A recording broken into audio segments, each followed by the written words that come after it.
తాకట్టులో ఉన్న బంగారాన్ని విడిపించి ఆ రోజున మార్కెట్ ధర కట్టి మిగిలిన డబ్బును మీకు అందిస్తుంది కొమ్మూరి గోల్డ్.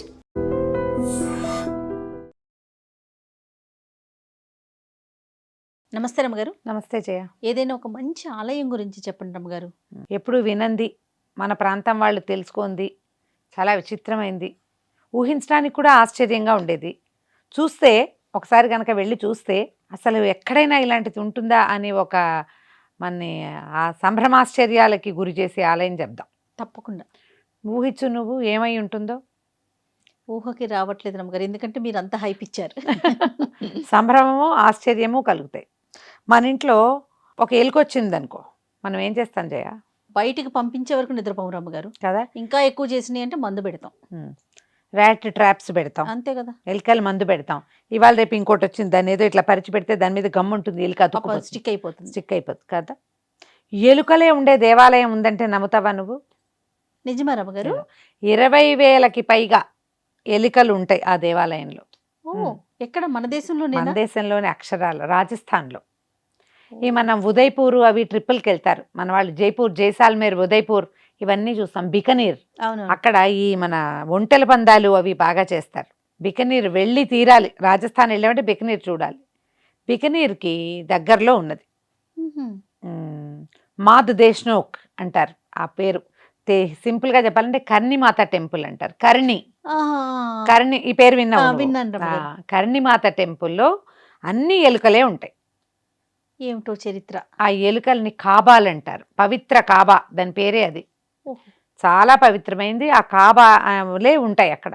ఎలుకలకి ఆహారం ధారాళంగా పెడతారు. ఎలుకలు శుభ్రంగా మనం వెళ్ళి కూర్చుంటే మన దారి మన మీద ఎక్కి దిగి చేసేస్తాయి. ఆ ఎలుక దానంతటా అది ఎక్కితే ఎంత గొప్ప. అసలు ఎలుకని ఊహిస్తేనే ఏదోగా ఉంటుంది. అది మన మీదకి ఎక్కుతుందని ఊహిస్తే ఎలా ఉంటుంది జయ? గగురు పొడుస్తుంది. అవును, కొంతమందికి ఎలర్జీలు కూడా ఉంటాయి. కానీ అసలు అక్కడ ఎలుకని ఏమీ అనరు. ఆహారం పెట్టగానే పరిగెత్తుకుంటూ వచ్చేస్తాయి మొత్తం. అవి పాలు తాగటం, ఆహారం పెట్టడం, భక్తులందరూ పెట్టిన ఆహారం తీసుకోవటం చాలా పెడతారు. కొబ్బరి ముక్కలు పెడతారు, లడ్డూలు పెడతారు, పంచదార, పటిక పంచదార ముక్కలు పెడతారు, పాలు, మిఠాయిలు, అన్ని పదార్థాలు ఎలుకలకి పెడతారు. ఎలుక ఎంగిలి చేసినది అక్కడ పవిత్ర పదార్థం, పవిత్ర నైవేద్యం, ఏమంటారు, పవిత్ర ప్రసాదంగా భావిస్తారు. దాన్ని మళ్ళీ తీసుకుంటారు, అందరికీ ఇస్తారు. ఎలుకలని అసలు అంటే అక్కడ గుళ్ళో పనిచేసే వాళ్ళు మామూలుగా వాళ్ళ తోటివారుగానే ట్రీట్ చేస్తారు. ఓన్లీ ఆలయం వరకేనా? ఊర్లో కూడా ఇలా? ఊళ్ళో కాదు, కేవలం కర్ణిమాత ఆలయంలో మాత్రమే ఉంది. ఇది 15వ శతాబ్దానికి ముందు ఈ కర్ణిమాత అనే ఆవిడ ఒక యోగినిగా ఉండేది. ఆమె వివాహితే కానీ వివాహం చేసుకున్నాక కూడా ఆమె బ్రహ్మచారిణిగా ఉందట. అయితే తన భర్త యొక్క వంశాన్ని ముందుకు తీసుకెళ్లాలని చెల్లెల్ని ఇచ్చి పెళ్లి చేయించిందట భర్తకి. చెల్లెలికి సంతానం కలిగారు, వాళ్ళతోటి ఉండేది ఈవిడ.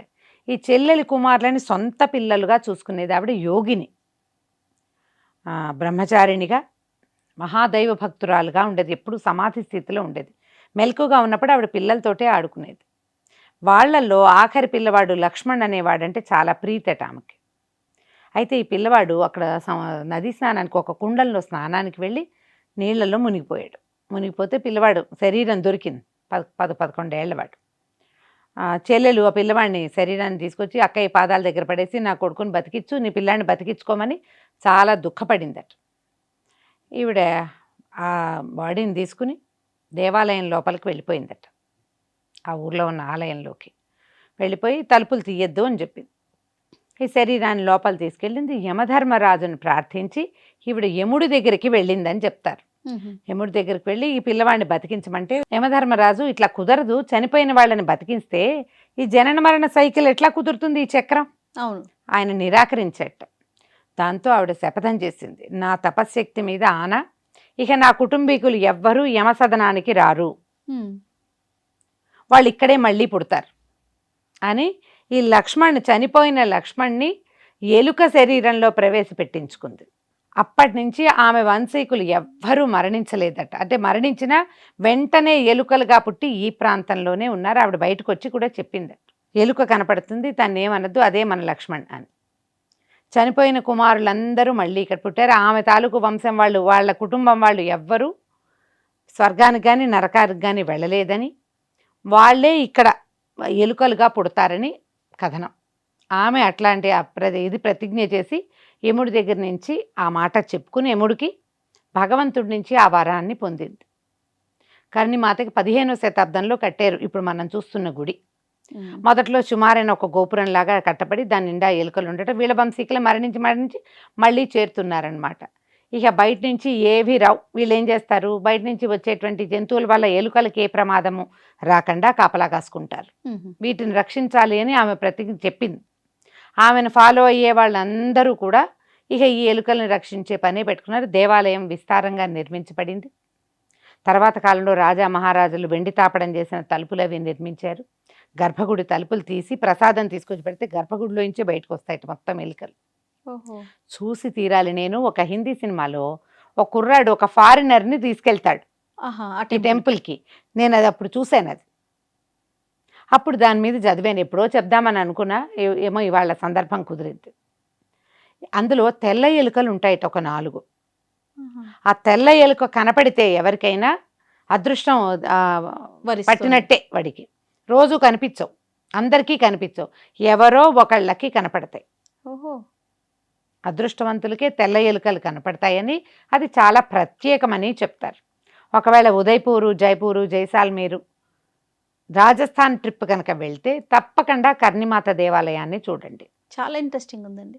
ఆమె యోగినిగా ఉండటం వల్ల మొత్తం ఆ వంశస్థులందరూ కూడా ఆమెనే ప్రార్థిస్తారు. ఈ హింగ్లజ్ మాత అని ఉంది కదా మనకి, విభజన తర్వాత పాకిస్తాన్ వీళ్ళు ఈ చరణి అని ఇది ఒక సంతతి, వీళ్ళ ఒక జాతి వాళ్ళది. ఇప్పుడు మన దగ్గర కూడా రకరకాల ఉన్నాయి కదా. ఈ చరణి అనేది ఒక కులం అన్నమాట, ఒక కల్ట్. వాళ్ళకి హింగ్లజ్కి వెళ్ళే అవకాశం లేదు కాబట్టి వాళ్ళందరికీ ఏకైక స్థానం కర్ణిమాత దేవాలయమే.